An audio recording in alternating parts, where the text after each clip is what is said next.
January 17, 1944. Over the patchwork fields of northern France, the winter sun barely pierced the low clouds. A squadron of Messerschmitt Bf 109s cut through the gray sky, their engines slicing the cold air with mechanical precision. Below, a solitary Thunderbolt appeared, a bulky, rotund shape, its silver fuselage gleaming faintly, engine growling like a caged beast.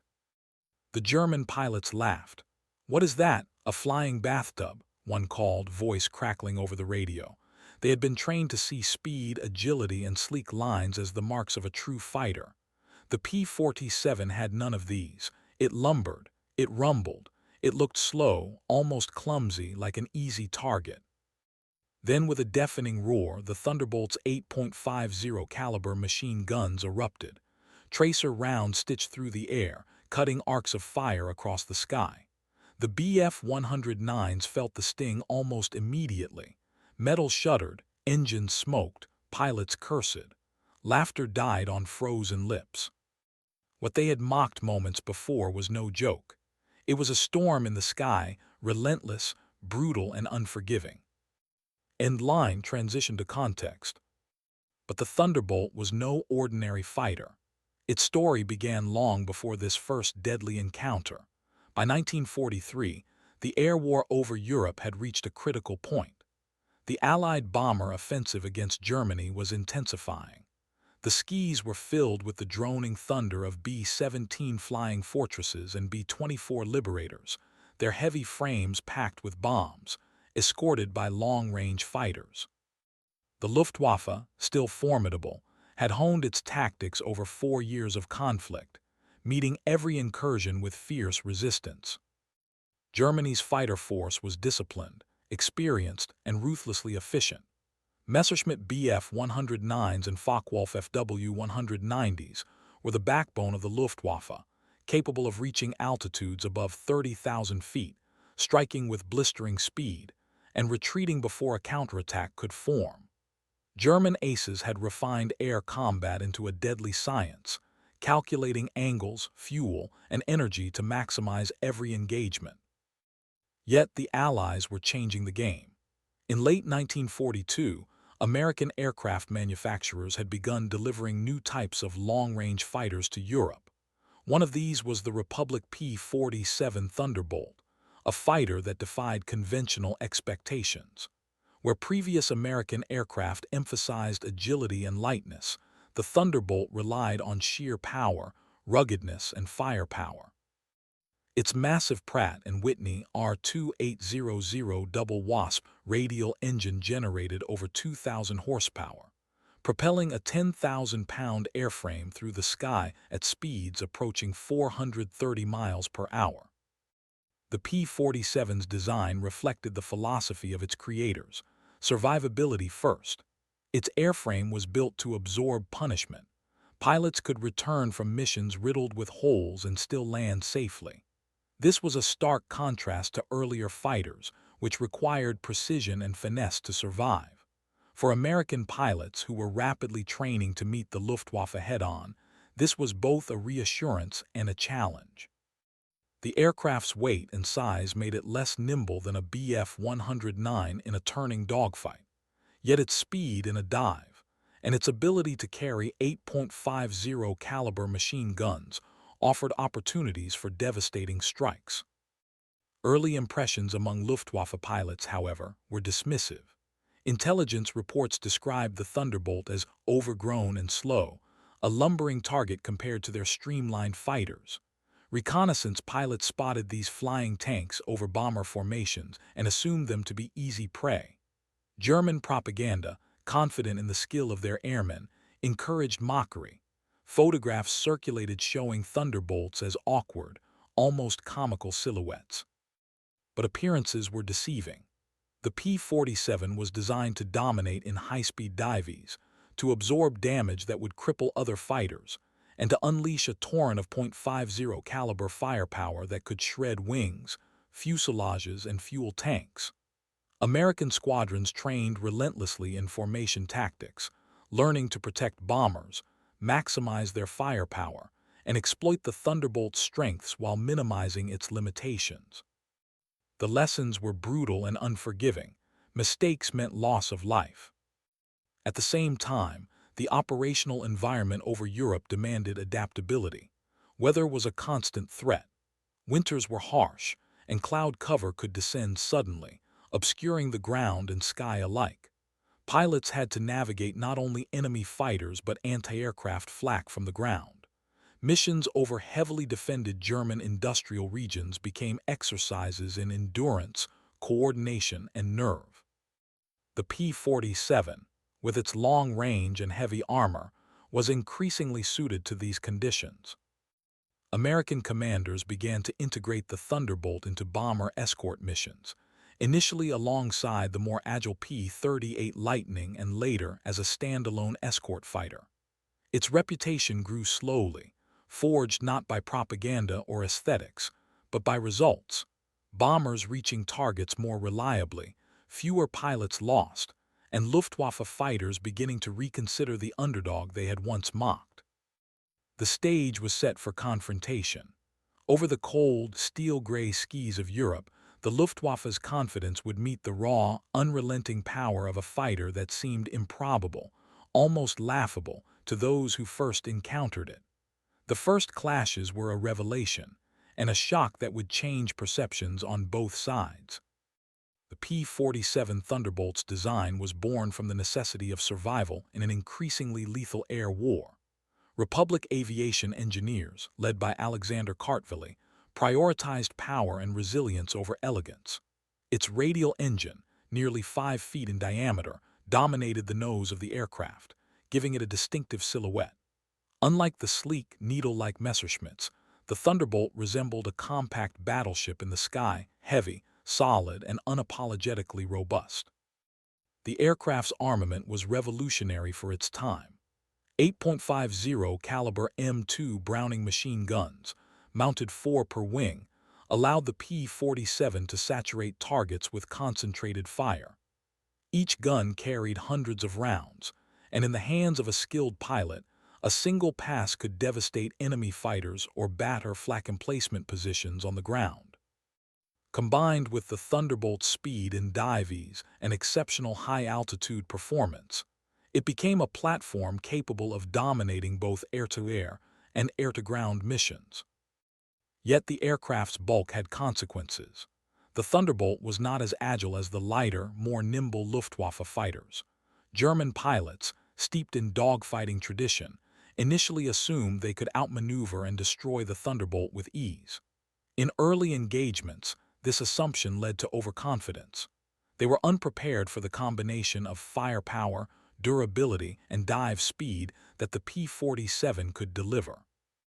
American pilots, for their part, had to adapt quickly. Training emphasized formation flying, target prioritization, and energy management. Pilots learned to exploit the Thunderbolt's strengths. High-speed dives allowed them to disengage from turning dogfights, while its heavy guns ensured that even brief bursts could cripple an enemy fighter. Surviving a Luftwaffe attack required precision, coordination, and an understanding that brute strength could be as lethal as agility. The first encounters over Europe revealed the aircraft's true potential. On escort missions for bombers, P-47 pilots discovered that they could dive from above, gain tremendous speed, and strike enemy fighters with devastating effect before climbing back to altitude. Reports from early missions described Messerschmitts ripped apart by bursts of .50 caliber fire, leaving plumes of smoke trailing across the sky. For the Germans, what was once a laughingstock became an unexpected and deadly adversary. The Thunderbolt also excelled in ground attack operations. It could carry bombs and rockets, transforming from a high-altitude escort fighter into a formidable fighter bomber. This versatility allowed Allied forces to apply pressure not only to Luftwaffe airfields, but also to railways, supply depots, and armored formations. The duality of the P-47's role, bomber escort by day, strike aircraft over enemy positions by afternoon, showcased a tactical flexibility that few Luftwaffe pilots anticipated. By mid-1943, the Thunderbolts' reputation began to shift. American intelligence documented rising Luftwaffe losses, noting the unusual resilience of the aircraft and the deadly precision of its guns. Pilots, letters, and mission reports conveyed both relief and awe. One pilot wrote of returning from a mission with half my wing shot away, but the engine still running. It felt indestructible. Such accounts circulated among units, boosting morale and confidence in a machine that had once seemed merely functional.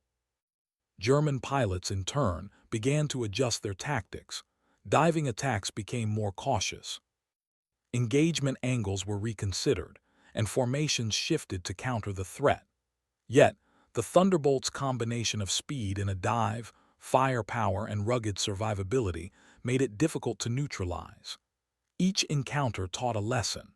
The P-47 could absorb punishment that would destroy lighter fighters and respond with lethal precision. The stage for large-scale confrontation was set. Over the skis of Western Europe, the Luftwaffe's initial contempt for the flying bathtub would collide with the harsh reality of combat.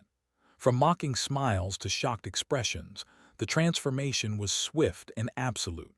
The Thunderbolt was no longer a curiosity. It was a force that demanded respect. For the men flying the P-47, every mission was a test of nerve, skill, and endurance. American pilots, many barely in their 20s, faced not only the threat of enemy fighters, but also the unforgiving elements of high-altitude flight. Winters over Europe were merciless. Temperatures at 25,000 feet could drop to degrees Fahrenheit. Cockpits were cramped, radios crackled with static, and oxygen systems were critical to survival. Yet the Thunderbolt instilled confidence. Its robust frame and radial engine meant that pilots could endure flak bursts and minor collisions without the immediate fear of a catastrophic loss. Mission reports often tell of pilots returning to base with fuselage holes, shattered control surfaces, and bullet-riddled wings. "It's like flying a tank," one veteran recalled years later. The aircraft gave them a psychological edge. They knew that mistakes in judgment or a glancing hit would not automatically end their mission. For Luftwaffe pilots, encountering a Thunderbolt for the first time was disorienting. What they had expected to be an easy kill often became a fight for survival. Accounts describe German aces initially mocking the aircraft, only to be caught off guard by its high-speed diving attacks and concentrated .50 caliber fire. The human element, the terror, surprise, and respect that grew mid-combat added an unexpected layer to aerial warfare. Tactical angle, mission strategy, and engagements. Tactically, the P-47 changed how Allied forces conducted missions over occupied Europe. Initially deployed as a bomber escort, its presence allowed formations of B-17s and B-24s to penetrate deeper into German territory with reduced losses. Pilots learned to position the Thunderbolts above and around bomber boxes, providing cover while exploiting altitude for diving attacks. In offensive operations, the Thunderbolt's firepower and payload capacity made it ideal for fighter-bomber missions. Equipped with bombs or rockets, squadrons would strike enemy airfields, supply depots, and armored columns. This dual-purpose capability forced the Luftwaffe to rethink their defensive patterns. German pilots could no longer focus solely on intercepting bombers. They had to contend with agile, heavily armed fighters capable of both escort and assault. The tactics evolved quickly. American squadrons emphasized speed, energy management, and coordinated attacks. They exploited the P-47's dive acceleration, hitting enemy fighters from above before climbing back to relative safety. This approach minimized exposure in turning dogfights, where the Thunderbolt's bulk was a disadvantage. Over time, these methods proved deadly, yielding both increased survivability and impressive kill ratios.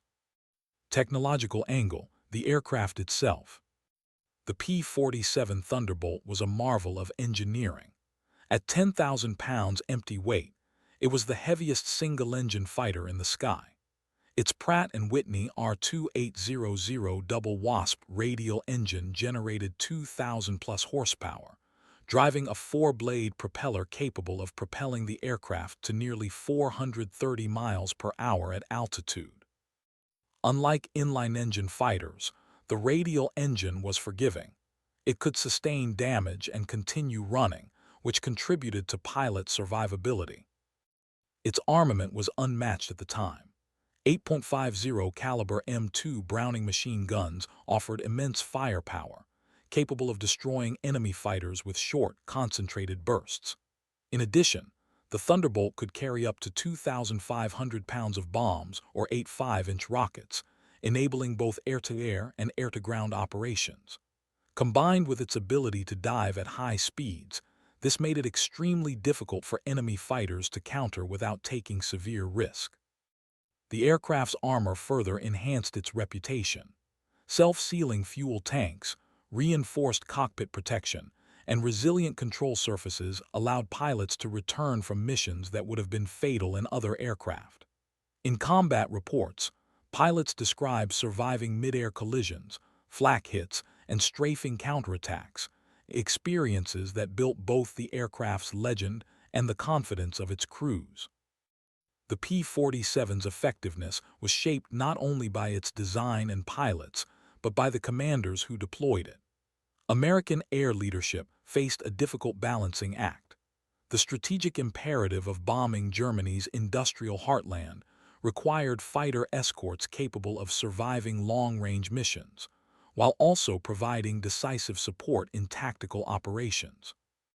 Leaders such as General Jimmy Doolittle and Colonel Hubert Zemke recognized that the Thunderbolt could serve both purposes if employed correctly. Mission planning emphasized altitude advantage, formation integrity, and coordinated strikes. Commanders instructed pilots to maintain tight formation around bombers while using the Thunderbolt's high-speed dive to engage enemy fighters decisively. This combination of strategic foresight and tactical flexibility turned a previously underestimated aircraft into a cornerstone of Allied air power. Decisions regarding when to deploy P-47s as pure escorts versus ground attack platforms were informed by intelligence, weather, and enemy movements, highlighting the sophistication of Allied air leadership. The rapid integration of the Thunderbolt also required adaptive training programs. Squadron leaders implemented rigorous drills to ensure pilots understood the aircraft's strengths and limitations. For example, simulated dogfights emphasized dive attacks rather than turning maneuvers, reflecting the Thunderbolt's bulk but exploiting its superior firepower. Commanders who recognized and leveraged these characteristics transformed an initially mocked fighter into a disciplined, lethal tool of war. Enemy angle, Luftwaffe adaptation and perception. The Luftwaffe's response to the P-47 evolved rapidly. Initial encounters reinforced the Germans' confidence. The Thunderbolt appeared large, slow, and cumbersome. Yet, repeated engagements revealed a deadly reality. German pilots faced aircraft that could dive faster, absorb damage, and unleash a torrent of .50 caliber bullets capable of destroying even experienced aces machines. Early intelligence underestimated the Thunderbolt's resilience and armament. Tactical manuals suggested conventional interception tactics that proved dangerously ineffective. Luftwaffe reports from late 1943 and early 1944 documented rising losses among experienced pilots, with some noting unexpected resistance from a seemingly slow fighter. German leadership attempted adjustments, altering attack angles, coordinating group assaults, and reinforcing defensive measures over bomber formations. Despite these efforts, the P-47's unique combination of speed, firepower, and durability continued to frustrate conventional Luftwaffe strategies. The psychological impact on enemy pilots was significant. Letters and memoirs describe initial ridicule giving way to caution, fear, and eventually respect. The once laughable flying bathtub had earned a reputation not only as a fighter, but as an unpredictable adversary capable of ending a pilot's life in moments. This shift in perception altered Luftwaffe engagement patterns and forced reallocation of forces, subtly affecting the broader air war. Moral and psychological angle: fear, confidence, and combat reality. Combat over Europe was as much a psychological battle as it was physical. For American pilots, the Thunderbolt provided a sense of security in otherwise perilous conditions. Knowing that the aircraft could survive hits, carry them home, and deliver devastating counterattacks instilled confidence. This psychological edge translated into tactical aggression. Pilots could engage enemy fighters with precision and determination, often turning engagements in their favor. On the opposite side, German pilots experienced a reversal of morale. Mockery transformed into apprehension as the Thunderbolt's reputation grew. The psychological weight of flying against an aircraft capable of withstanding punishment while unleashing relentless fire altered Luftwaffe behavior. Pilots approached encounters with caution, sometimes abandoning attacks prematurely or adjusting formations defensively. Fear became a tangible factor, influencing split-second decisions that could determine survival or death. The human dimension of these encounters cannot be overstated. Pilots on both sides were acutely aware of the stakes. For Americans, the Thunderbolt was not just a machine but a protector and weapon. For Germans, it was a surprise, a disruptor of expectation, a psychological challenge as much as a physical one. The air war was a theater of human emotion as much as technology, where fear, courage, and adaptability intersected in deadly, dramatic ways. Spring 1944. The skies over northern France had become a battleground of unprecedented scale. Allied bomber formations stretched for miles, dense clouds of steel and canvas escorted by squadrons of P-47 Thunderbolts. On March 10th, a particularly audacious mission aimed at the industrial city of Brunswick would test the Thunderbolt's reputation in a fight that would be remembered for its intensity and precision. Lieutenant Robert Johnson of the 56th Fighter Group described the approach. "We climbed to 27,000 feet. Below us, the bombers looked like a fleet of tin cans. The Germans were waiting, but we weren't about to let them pick off our brothers." Moments later, the first wave of Focke-Wulf FW-190s emerged from clouds, diving at the bomber formation with lethal intent. Initial German reports recorded the Thunderbolts as cumbersome, slow, easy prey. The P-47 pilots executed their training flawlessly. Using altitude advantage, they dove in tight formations, guns blazing. Tracer rounds streaked through the cold air, meeting the enemy fighters with deadly precision. Within seconds, one FW-190 exploded in a fireball. Another spiraled out of control, trailing smoke. The Luftwaffe aces, who had once mocked the aircraft as a flying bathtub, found themselves scrambling for survival. The engagement quickly became a showcase of the Thunderbolt's strengths. Its radial engine allowed sudden accelerations in dives, while the heavy airframe absorbed hits that would have grounded lighter aircraft. In one notable instance, Captain Edward Eade, Clark's plane returned to base riddled with bullet holes in the fuselage and a partially damaged tail, yet the aircraft remained fully controllable. His squadron noted the irony. The German pilots who had laughed at the P-47 were now cursing its resilience. Simultaneously, the psychological effect on both sides intensified. For American pilots, the initial shock of encountering experienced Luftwaffe fighters had worn off, replaced by confidence in their machine and training. For German pilots, hesitation crept into attacks. Even skilled aces began avoiding close engagement, realizing that a single miscalculation against the Thunderbolt's concentrated .50 caliber fire could be fatal. Reports from Jagdgeschwader units in the Luftwaffe noted a stubbornness in American fighters that defies conventional engagement, a rare admission of respect from the enemy. The Brunswick mission was far from unique, yet it exemplified the turning point in air combat perception. Every sortie demonstrated the P-47's ability to fulfill multiple roles: bomber escort, air superiority fighter, and tactical strike aircraft. German tactics had to adjust quickly. Pilots increasingly attacked in coordinated waves, attempting to overwhelm the Thunderbolts' defensive positioning. Yet the combination of heavy guns, dive speed, and armored survivability made such tactics risky. The lethal precision of the 8.50 caliber machine guns became legendary. Pilots described the sound as a rain of lead, capable of tearing through wings, fuselage, and fuel tanks. Observers on the ground would later record multiple instances of German fighters disintegrating midair after concentrated bursts. The Thunderbolt's power was not abstract. It was immediate, tangible, and devastating. By late spring 1944, the cumulative effect was undeniable. American squadrons reported higher survival rates among bomber formations, a direct consequence of the Thunderbolt's escort effectiveness. Luftwaffe losses mounted, with veteran pilots killed or forced into defensive withdrawal. The once dismissive laughter had transformed into a grudging acknowledgement. The P-47 was not only a competent fighter but a game-changer in the European theater. In these engagements, the human element intertwined with technology and tactics. Pilots pushed themselves to extremes, trusting both training and machinery. The Thunderbolt demanded skill to exploit its advantages and discipline to mitigate its weaknesses.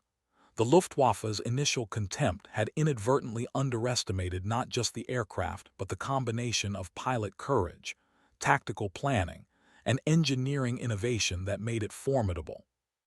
The Brunswick mission ended with dozens of Luftwaffe aircraft destroyed or damaged, and the bomber formation largely intact.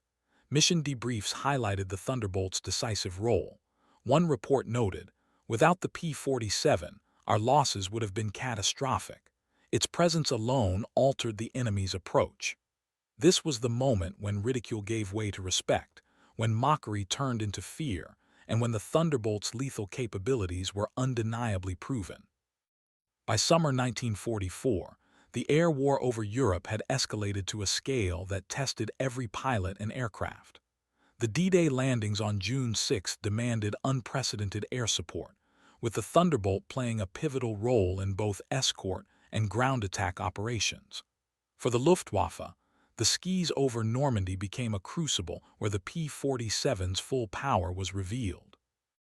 On June 12, the 56th Fighter Group was assigned a low-level strafing mission against German armored columns near Kärnten. Thunderbolts, loaded with bombs and rockets, swept over roads, fields, and bridges. The 8.50 caliber machine guns tore through lightly armored vehicles, anti-tank guns, and transport trucks. Pilots reported enemy convoys shredded within seconds, engines ablaze and smoke rising in thick plumes. The psychological impact on German ground forces was immediate. Troops cowered under the relentless strafing, and armored units struggled to maintain cohesion. Meanwhile, Luftwaffe pilots attempting to intercept the Thunderbolts were met with ferocious resistance. In one engagement over the Cotentin Peninsula, a flight of FW-190s dove on a formation of P-47s. The American pilots responded with disciplined precision.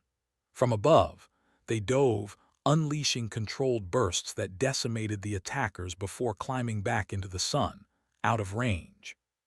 Several German aircraft were seen spiraling out of control. Others broke off the attack entirely.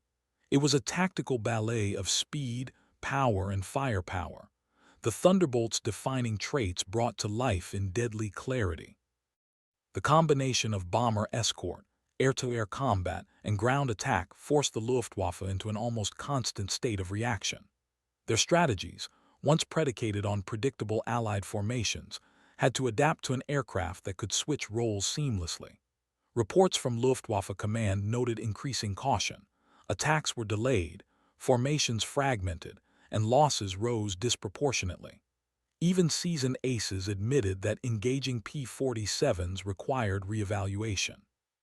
The aircraft's reputation as a flying tank was now cemented, a name born from both its durability and its ability to inflict swift, deadly damage. The human dimension of these operations was striking. American pilots endured extreme conditions. Low-level attacks exposed them to anti-aircraft fire, while high-speed dogfights demanded split-second decision-making. Yet the confidence inspired by the Thunderbolt allowed them to press missions that might have daunted crews flying lighter, less robust fighters. The aircraft became more than a machine. It was a psychological ally. Conversely, German pilots faced increasing frustration and fear. What had once seemed an easy target now required intense planning, coordination, and caution. And even then, success was far from guaranteed. By August 1944, Thunderbolt missions had expanded across France, Belgium, and into Germany. Fighter-bomber operations disrupted railways, destroyed fuel depots, and decimated enemy logistics. Air superiority missions allowed bombers to reach previously inaccessible targets, striking the industrial and military heart of the Reich with unprecedented effectiveness. The combination of these factors demonstrated not only the aircraft's tactical versatility, but also its strategic significance. The turning point was also visible in aerial statistics. P-47 units recorded kill ratios increasingly favorable to Allied forces. Casualty reports and mission debriefs highlighted the Thunderbolt's durability. Planes returned with extensive battle damage. Pilots survived attacks that would have downed lighter fighters, and enemy forces were progressively demoralized. German tactical manuals began to reference the P-47 explicitly, a tacit acknowledgement of its effectiveness. What had started as laughter and derision now elicited caution and respect. These decisive missions solidified the Thunderbolt's legacy. It was no longer the underdog aircraft dismissed by the Luftwaffe. It had proven itself as a dominant force in multiple theaters of aerial combat, high-altitude, low-level, escort, and attack operations.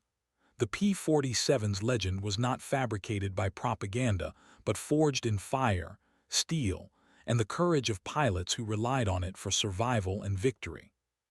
By late 1944, the impact of the P-47 Thunderbolt on the European air war was unmistakable.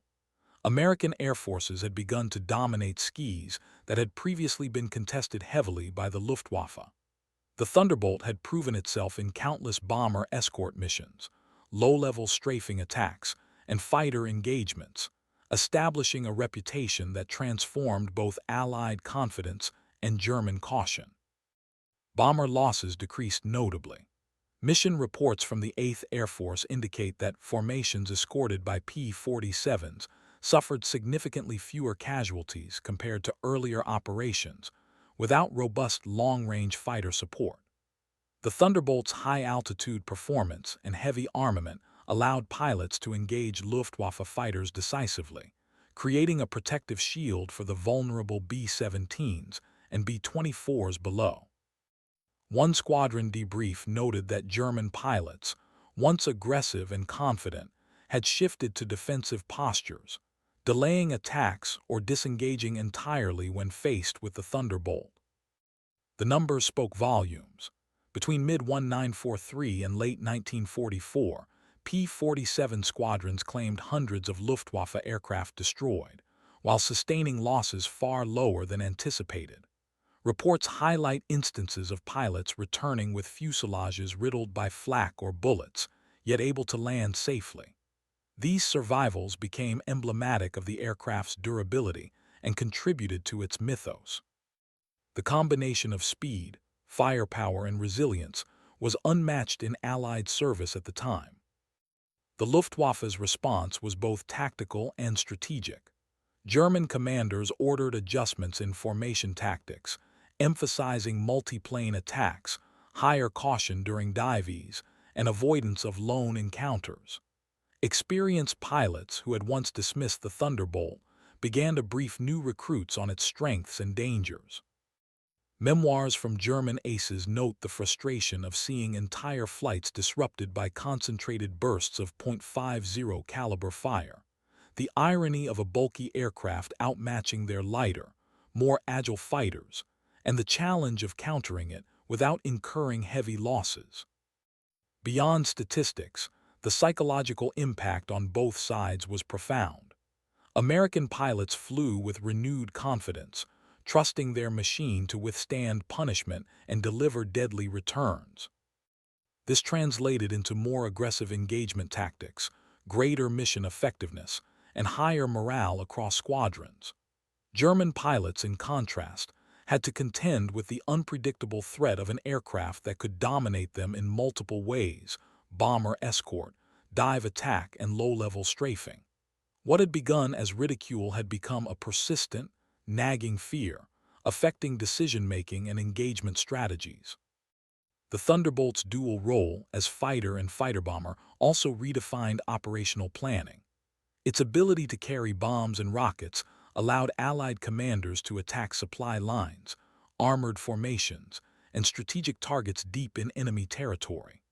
The Luftwaffe could no longer focus solely on intercepting bombers. They were forced to contend with a versatile adversary capable of striking both air and ground targets. This forced German defenses to stretch thin, exposing vulnerabilities that had not existed before the widespread deployment of the P-47.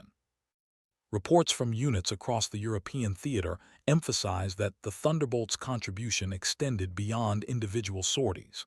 Its presence reshaped air combat doctrine, influenced tactical planning, and enhanced the overall effectiveness of Allied air operations.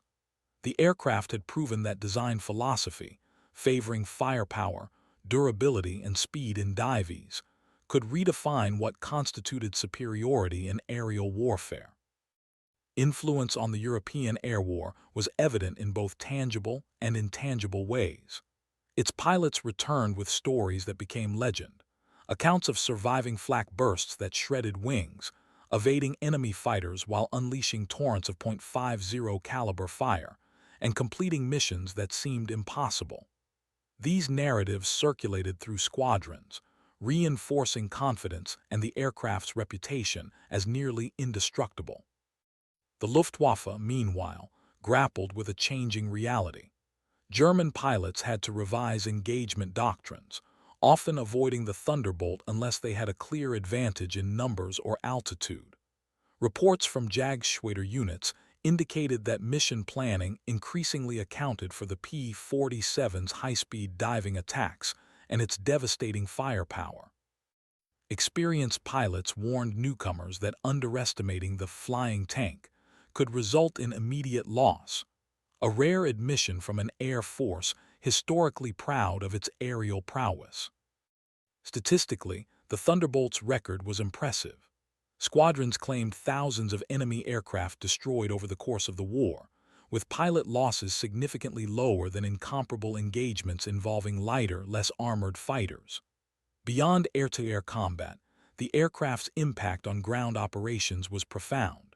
Strafing runs, rocket attacks, and tactical bombing missions crippled German infrastructure, disrupted supply lines, and impeded armored movements. Allied ground forces often credited the P-47 with facilitating faster advances by weakening enemy defenses before their own arrival. The psychological shift was equally important. For American pilots, the Thunderbolt became more than a machine. It was a symbol of resilience and lethal capability. Confidence in its survivability and firepower encouraged daring maneuvers and precise attacks, often tipping engagements in favor of the Allies. For German pilots, the Thunderbolt was no longer a curiosity to be mocked but a credible and formidable adversary. Its presence forced caution, altered mission strategies, and instilled a pervasive awareness of risk that influenced countless encounters. The broader strategic consequences were significant. By dominating airspace over critical regions of Europe, the P-47 helped ensure the success of Allied bombing campaigns, contributing to the disruption of Germany's war production. Its versatility allowed commanders to integrate fighter and fighter-bomber missions seamlessly, providing air superiority and ground support in a single platform. In doing so, the Thunderbolt exemplified the evolving role of multi-purpose fighters in modern warfare.